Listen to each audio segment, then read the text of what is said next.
Hello, friends, and welcome to the Sunday Special. This is going to be episode 21 of our weekly series where we always do something a little different. We've had interviews, we've had soundtracks, we've had random bits of randomness. Today, a little bit more of that, and I don't know, I was just kind of sitting around and I thought, let's do a mid-year report. We are right about that halfway point, I guess a little bit past it here in June of 2020, and we've already had some pretty heavy hitters in the JRPG world, so we're going to kind of look back. So what I'm going to do is go back to my top 10 most anticipated games list for 2020. We'll talk about the ones that have already come out, the ones that have yet to come out, what's happened kind of with some release date fluctuations, and then we'll kind of say, what do we still have left in this year? So far, it's been amazing. And if things go the way that they have been going, I dare say we will look back at 2020 and say it was one of, if not the greatest JRPG years we've ever had. And I know that's saying something. But if you look at it purely from a numbers and quality standpoint, you're going to have to show me some empirical evidence otherwise against that opinion. I do apologize for last podcast's technical issues. I'll be honest, I still don't know what was going on. It was definitely an issue with the recording itself, and somehow there was some little blips and weird time skips, and like I said, I don't know what it was, so we will hope that those gremlins are out of the system and all ready to go. So, without further ado, let's get into, first, let's talk about my initial top 10, and then we'll go down this nice little list that I have come up with. So, looking back at my most anticipated games of 2020, Fairy Tail was number 10, and it was definitely one that got pushed back. Not only from a quality standpoint, being a new IP, but as well as it got a coronavirus delay. It is now supposed to come out on July the 31st. From what I've seen, they've showed off a fair bit of gameplay, so I would dare say this release date is going to hold true. My anticipation level I'd say it's about where it was before. The more I see of it, the more I like. I'm also a little worried it's going to be a bit on the short side of things, but I'm definitely still intrigued. I don't think this is going to be a day one purchase for me. I'll get into that a little bit later on. But it still looks like it could be a very solid, brand new JRPG. We don't get those all that often. This is a genre that has built upon previous games more likely. So, of course, this is based off the anime, so there is at least that lore to go back on. But anytime you get a new one, you kind of want to check it out and see. Number 9 is Christ Tales, and we just got some more information. And okay, yes, I know it's not made by a Japanese developer. However, this is a love letter to JRPGs through and through. I've talked with a few folks who are kind of on the fence about the visuals. Otherwise, they say that they're pretty interested in what this game is showing so far. And it does have finally a definite release date. We'll get it in 2020, barring another setback of November the 17th. If you'll recall the last podcast, if you could understand me between the weird time skips from time to time, we talked about its price point at $39.99, kind of being a double-edged sword. And I did find out a little bit more information about it. It is going to be a shorter game. I think I read that you could plow through it in something like 30 hours. So obviously there's stuff that you could do on the side that would extend that, but I think that is going to be the reason why it is coming out at that price point. Looks like a quality standpoint, it's up to snuff, but on terms of length, they're like, we better come out at a little bit lower price, otherwise people are going to be upset, a la people who paid $60 for Resident Evil 3 and beat it in 3 hours. That's what you want to avoid. Number 8, Trials of Mana. So this is the first one on my list that has actually come out already, and I have not got a chance to play this one. As you guys know, the games we play are extremely long. They're not cheap. We've been in the middle of a pandemic, so just speaking personally, my wife has been off work for about 3 months. We got into a bit sticky situation. I'm going into the details, but we were basically living off of one income for a while, so we kind of held off on anything that wasn't necessary. She's returned to work, so maybe I can pick this one up at some point. I still want to play this game. I'm kind of just waiting for the right time and maybe can catch it on sale somewhere. But everything I've heard about it, everybody really liked it. Again, a bit on the short side, so maybe, it did come out at a lower price point to begin with. But I'd say 8 was probably a pretty good number for where my anticipation for this one was.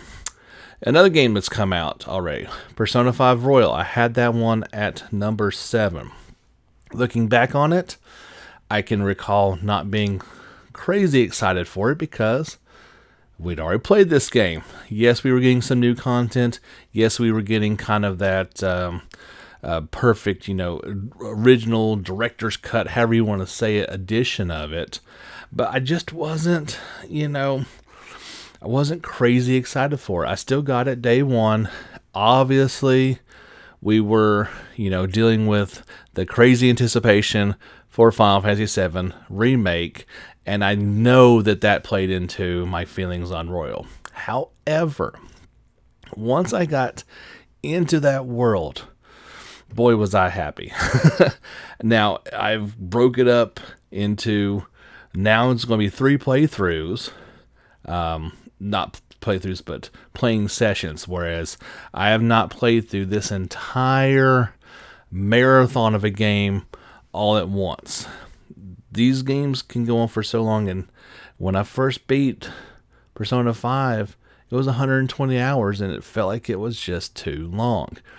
Whereas now, I've kind of broken them to a 40-hour stretch. Here's another 40 to 50. I think I'm around 90 hours now. And once I'm done with the next game on this list, I will go back and complete it. So I feel like my opinion on this game has changed quite a bit. Whereas I had at the proper level of anticipation, now my feelings afterwards have bumped it way, way up. It is just a phenomenal JRPG experience. You're going to be hard pressed to argue against somebody who thinks this is maybe the best example of one. If you want to say, okay, I don't enjoy the high school aspect of it, I can completely understand that idea. And, maybe you prefer more of a fantasy type, medieval setting for your games. That's cool. But the mechanics that are inside this game, the battle system, the voice acting, the the characters, the graphics, they do everything so well. And what Persona has always done, but in particularly with 5, is that style. You just can't help but get drawn into this world. The music is great. There's really no strikes against this game except perhaps it's too long. But when you play the game, that's a long story they're trying to tell. It's set out over the course of a year. I've still not even gotten to the original ending, let alone the extra semester. So I'll have to report back on that at a later date and time. Let's move on to number 6, and that was Xenoblade Chronicles Definitive Edition, the game I'm currently in the midst of playing. From what I understand, I'm starting to get pretty near the end. Some things are certainly feeling like it's the end. Now, if you recall, I had the same sentiments that I thought I was near the end of Cold Steel 3, and then 20 hours later, I was still playing the thing.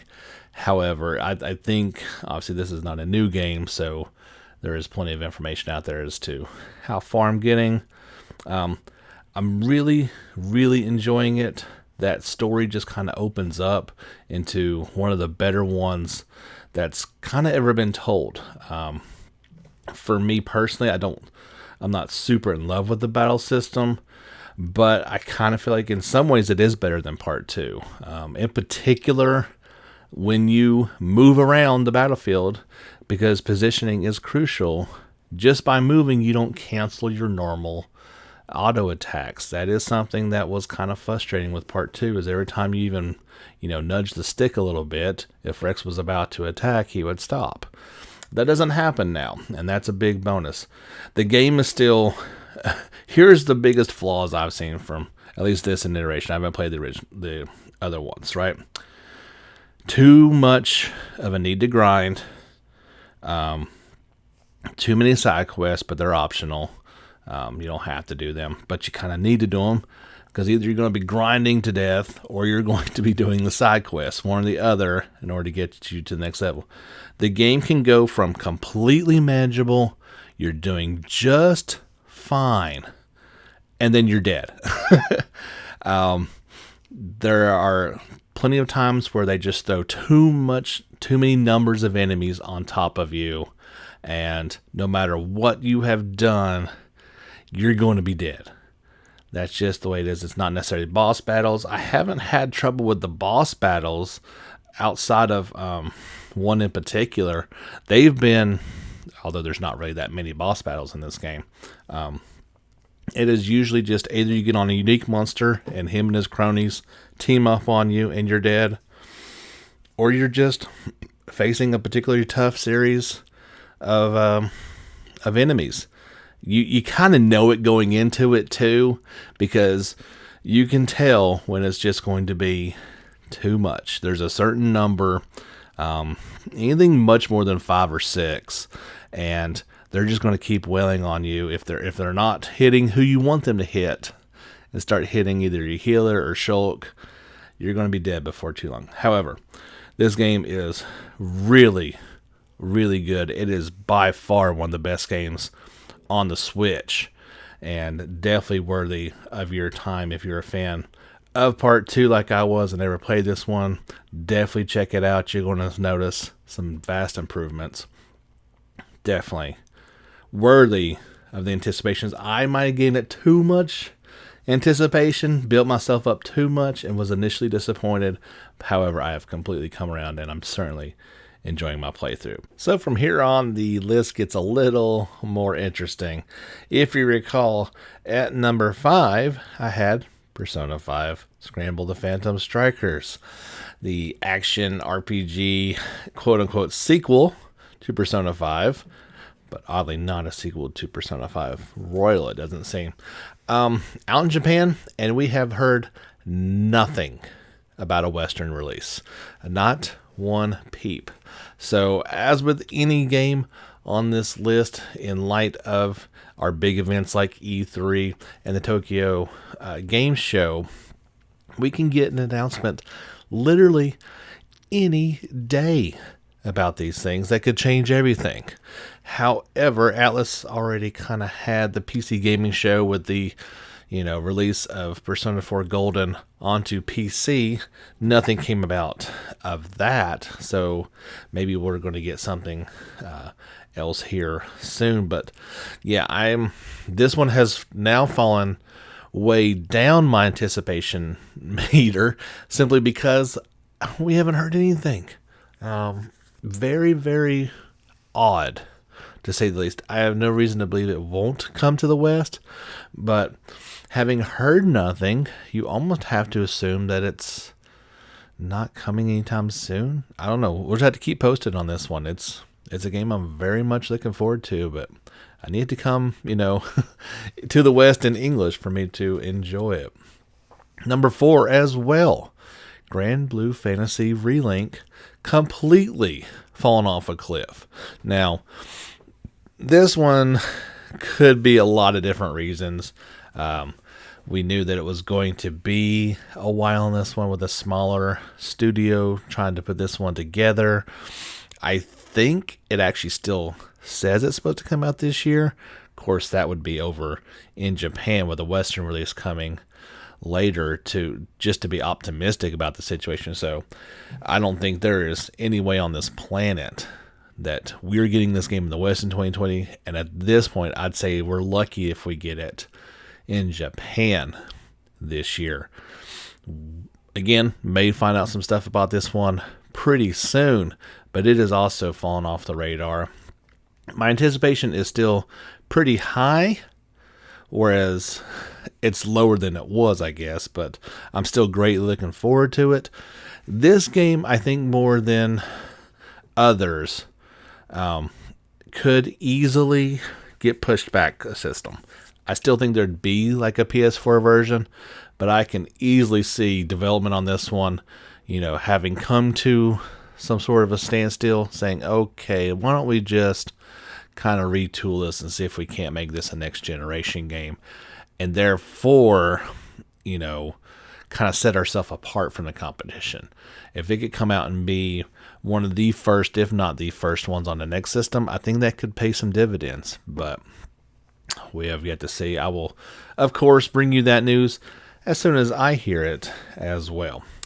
Number 3, the biggest, most anticipated game of 2020 left to come out, Tales of Arise. Now, I'm starting to get scared about this one as well. I am really hoping we hear something from this title very soon. Now is kind of the time for that to happen, but each day goes by with no news. Still slated as a 2020 release. Now it's worldwide, so that ups our chances of actually getting it here in the West at some point this year. However, it has been on kind of media blackout for a while, so Bandai Namco could just say, come out with this one and go full blown with it and say, okay, oh, by the way, here it is, and it's coming out this year. I'm starting to get a little worried. Obviously, there was going to be delays because of COVID-19, but this one seems to be taking longer than they anticipated as well. We've only seen the 2 characters, and that was a while ago. They're trying something new. This is not just another Tales game. They look to be kind of changing up the formula. That takes extra time as well. Again, I have no doubt that this one is going to be a PS4/PS5 game. I think that is almost a given at this point. I don't see it the same as I do Grand Blue in terms of perhaps waiting to the next system cycle. Maybe that's just wishful thinking, but really hope we get something here soon, because every day goes by, you're just kind of getting a little more. But yeah, if you look at the most anticipated weekly titles in Japan, this one was already at number 2 for the long time, and it went to number 1 after this heavyweight came out. Number 2, my most anticipated title was Final Fantasy VII Remake. It lived up to all expectations and then some. Simply put, one of the most impressive games to come out this generation. Everything was voice acted. The action was pretty. It was smooth. It was a joy to play. Some of the weird nuances with the story, I can obviously look past. They're doing something completely different. I am super torn between, so far, which has been my most impressive title, Remake or Royal. If you're going just based on WoW factor, it's Remake. If you're based off of true JRPG through and through, I think you gotta give the nod to Royal. Whereas Remake it's not pure action. Obviously, there's tons of JRPG elements in there, but I think overall I give it a tie. It's hard to pick between those two because they're both so fantastic. We'll get to you guys' most anticipated here in just a second. I asked that question over on the Facebook page and Twitter. We had some various responses, but I don't see anybody that would have been disappointed to the point of being outright upset with Remake. There was certainly some things that could, some head scratcher moments, but you can't knock the game on a quality or wow factor other than it's not the original. Sure, you can say that, but it was Remake. It wasn't going to be. Anyway, my most anticipated title, and for me and for a couple other people, and now we know for certain it's coming out this year, Cold Steel 4, The Legend of Heroes. Q4 2020 release date on this one. Hopefully that's more of October. That is when the other ones, or at least 3 came out, so maybe they're trying to eye that one as well. That would be nice. We are hoping perhaps at like the New Game, what was it, New Game Plus Expo? I believe was the name of it. It's coming up here next week. We may get some news from NIS America about this one. You got to understand how long I've been invested with Cold Steel. I was the original, Cold Steel guy back on PlayStation 3. So I've been playing this series for a while and having to wait to hear this story for a long time. No, I didn't play, Sky and Crossbell back in the day, but in terms of this individual story, it's taken a long time for it to wrap up, and I am incredibly excited to see how this tale comes to a conclusion. I wish there wasn't the Hajimari no Kiseki stuff out there that has at least giving plenty of room to interpret what happened at the end. But there's still a lot that's left to be decided. I am envious of those kind of who didn't play the ones a long time ago and have gotten to play Cold Steel 1, 2, and 3, here recently in the past year, and now can complete the series with Part 4 coming up soon. I've got a list of games still to come out in 2020. You don't want to miss what we've got left to go here on the Sunday special episode 21, our 2020 mid-year report. Before we get into all the stuff to come in 2020, I did pose the question on Facebook and Twitter. I said, what JRPG are you looking forward to the most in the second half of 2020? And what has been your favorite so far? We had a couple of responses, so I'll pass those along to you guys, since it's kind of talking about the ones we've already spoken about. Jordan chimed in. He said his favorite so far was FF7 Remake. He says he can't wait for Ys 9. And he says, I'm sure I'll feel the same way about Cold Steel 4 after he finishes the first 3. He says, I'm working on it. And we've been chatting back and forth. He's currently about halfway through Cold Steel 1, give or take. Maybe not quite half, but got a long way to go. But certainly I could not recommend playing through a series more than that right now. Dalton says he is patiently waiting for Ys 9 info. So was the rest of the world. He said his favorite so far is probably Royal. Lane says, my favorite so far is Persona 5 Royal, and I'm most looking forward to Trails of Cold Steel 4. And Dan said, yep, the same. So we got a lot of favorites being Royal. Hard to argue against that one. And I certainly wouldn't argue with anybody who's most looking forward to Trails of Cold Steel 4, as is Jake. He says most anticipated is also Cold Steel 4. His favorite so far, he says, is Final Fantasy VII Remake, but the options are limited. He said this year mostly he's been going through his backlog. He liked 7 more than Xenoblade and Trials of Mana, but he has not played Royal yet. So obviously that would probably, his opinion may change if he had played those. So it really warms my heart to hear all the people who have gotten into this Cold Steel series and like myself cannot wait until the conclusion of it. So we've had such a heavy hitting year so far. Let's just briefly talk about, well, not too briefly, let's talk about some of the ones that are still to come. These first ones are geared more towards Nintendo Switch, and one of the big ones that we've kind of heard a little bit about but still don't have a definitive release date for, Bravely Default 2.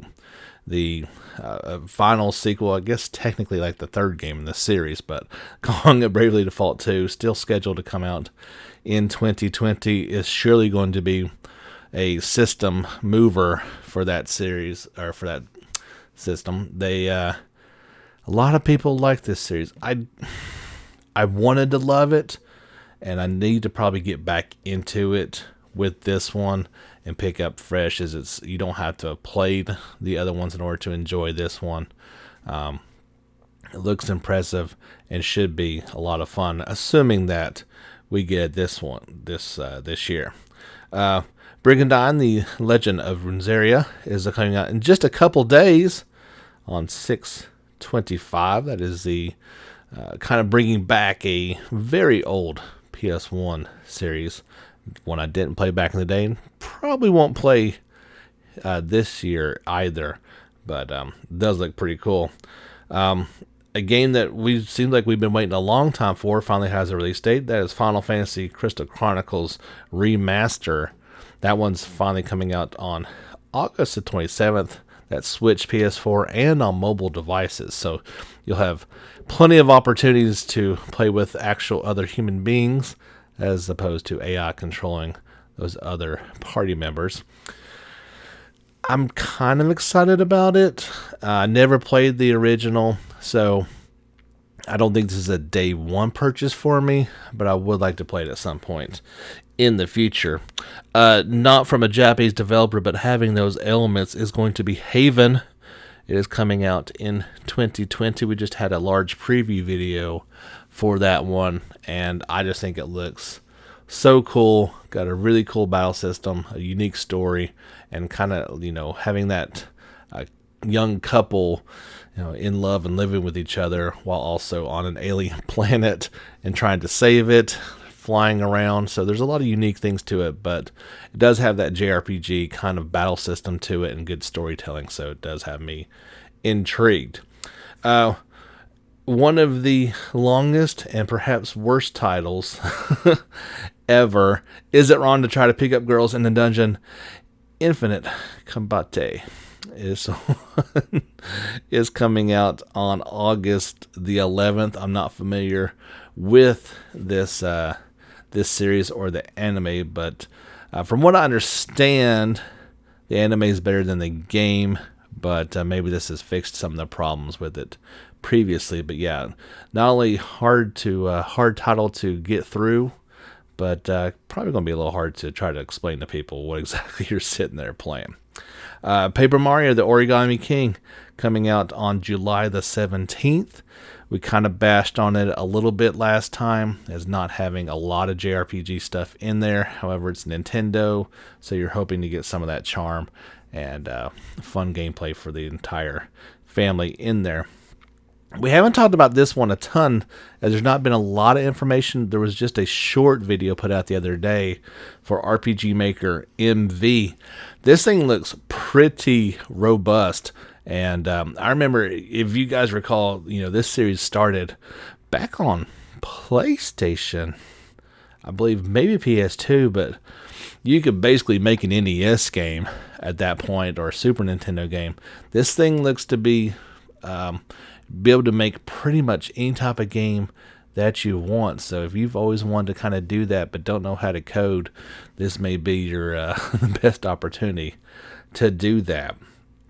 Switch owners are finally going to get Cold Steel 3 here in just 10 days on June the 30th, and they are new to this series. It's kind of weird, I agree, getting just the third one and not the first two, but sometimes when you're a Switch owner, you got to take what you can get. I struggle with telling people if they should pick this one up or not without playing. I've said before, I think you can. Should you? Absolutely not. But playing a game in a series that I love so much, I still feel like is better than playing them in order necessarily, because I feel like you would go back and want to play them. But if all you've got's a Switch, that's all you got.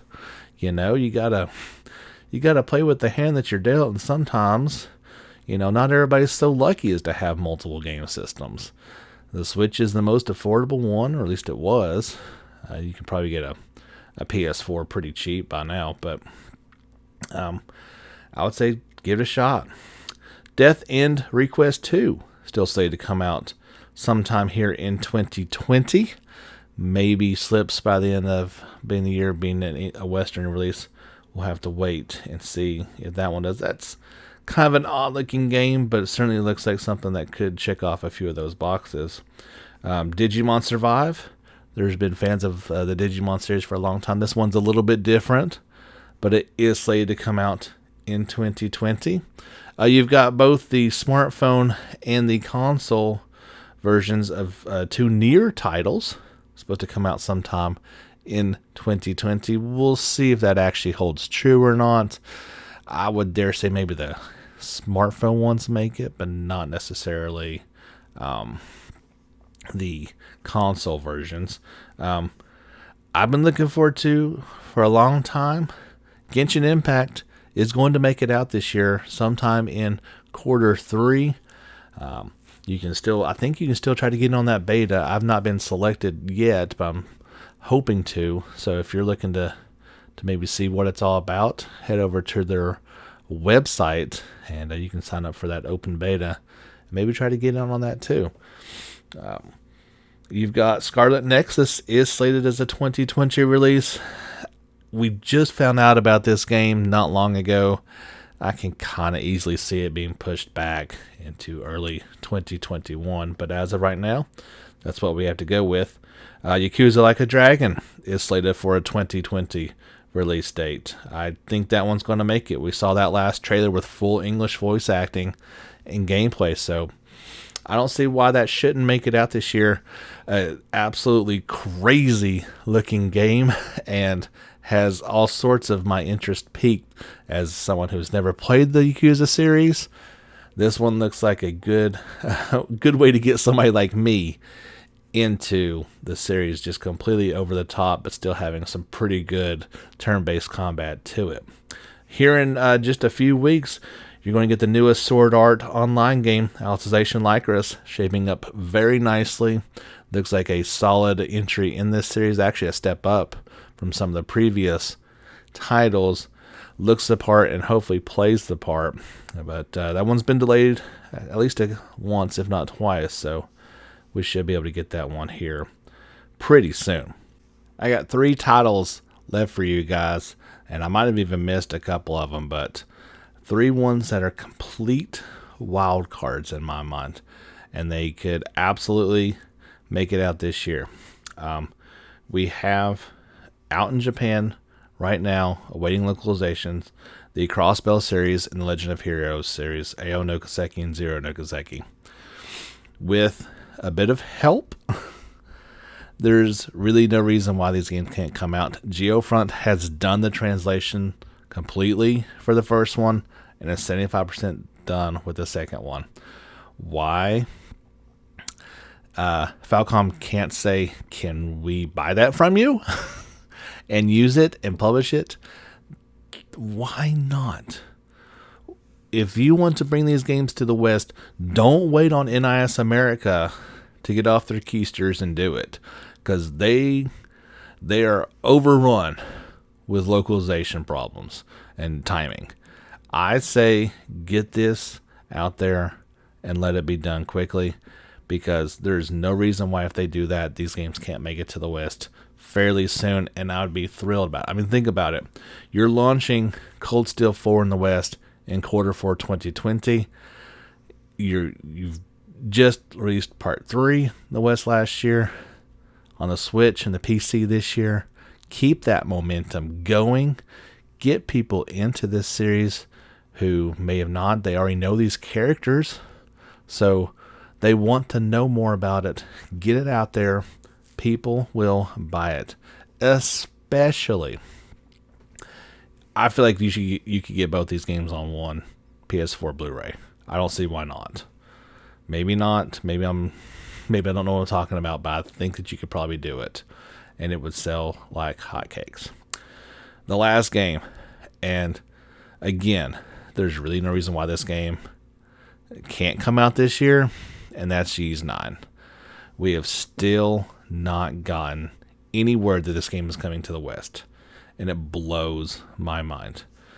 NIS America has a presentation at the New Game Expo, so I really feel like they're going to announce this game is finally coming to the West. Will we get a release date? Maybe not, but they need to at least confirm that they're working on this one, and it's coming. It's been way too long, a long time coming. Make it happen, and we will certainly rush out there and pick it up. Don't forget, guys, give us a like on Facebook, follow us on Twitter, subscribe on our YouTube channel for daily JRPG videos. Everything I talk about on the podcast and then some is over there on YouTube, in addition to video versions of our podcast. So if you want to pretend like you're working and watch it on YouTube while you're at work, you can certainly be my guest. I wouldn't fault you for it. For a few more days, there's actually a sale going on in the PSN store with some pretty big titles on there. But the one I want to say, if you have not, go out and get Tales of Berseria. You can get it on the Greatest Hits physical for $20. But if you are stuck at home or don't want to go out, you can get this game for $6 right now on sale. And that is insanity. It's been on sale cheap before. It's even cheaper right now. If you've not played this one for any reason, you need to go out there and pick it up right now. Also on sale, Ys Origin is down to $7.99 as well. Another great one. And not a JRPG. But if I was going to recommend just a great RPG, Dragon Age Inquisition Game of the Year Edition, so it's got all the DLC on there, is $8 digitally. That's kind of crazy and definitely worth every penny. Another one that I've enjoyed quite a bit is on super sale right now, Battle Chasers Night War, down to just $7.49. You could definitely do worse with that. You could pick, you could get three amazing games. I haven't played Origins yet, but Tales of Berseria, Dragon Age, and Night Chaser, Battle Chasers Night War for like $20. That's crazy. I paid $60. I think Battle Chaser was only $50, but maybe it was less. But I would have paid $60 for all three of those, and I did for Dragon Age and for Tales of Berseria, and loved every minute of those. So get out there on your PlayStation and get those. They are on sale until June 25th, Eastern Standard Time. It's 2:59 a.m., so you've got a few days if you're listening to this right now. That's it for episode 21 of the Sunday Special. Hope you've enjoyed this mid-year report, and kind of been fun to look back at what we've had, look to the future of what may come out there. If you enjoyed this podcast and consider giving listener support, I'd be very appreciative. You can click the link down at the bottom to go through Anchor's listener support, or if you'd rather, we're on Patreon, of course, and I've got some tiers set up over there for different levels. Right now, I don't have any rewards set up. It's purely just supporting the podcast, and maybe down the road, if we get some different level support and people want to get some perks, I'll ask you guys what you want, because I mean, personally, some things I care about and some things I don't. So you sign up for those advanced tiers, I'll come to you and see what you want, right? I'll see what the offers are and see what you guys want, and we'll go from there. But if you'd want to support the podcast, you could, as I kind of pointed in one of my tiers, like, if this was my job, man, that'd be insane. But there's only one way that's going to happen. It's sponsors for podcasts are really hard to get, and I don't really want to sit here and read sponsor ads all day long to you guys. Anchor puts out this podcast, so you kind of got to listen to that one. That's the deal. But I don't want to sit here and read 5 minutes of commercials, but if you guys want to support the podcast directly and not have to listen to those commercials, well, that would be incredible. That's it for this one. We'll see you guys back again on Wednesday, and we are pounding our fist on the table that we hope this new Game Expo Plus is going to be brimming with JRPG announcements. I think it's our best bet, guys. Other than specific big name releases out there that they just are so big they can come out on their own, this is going to be the event that I think we're going to get the most news out of, short of, a Tokyo Game Show that may have some sort of special online thing. Hope and pray with me that we get something that we all want to hear. But until then, don't forget, guys, get back out there and level up.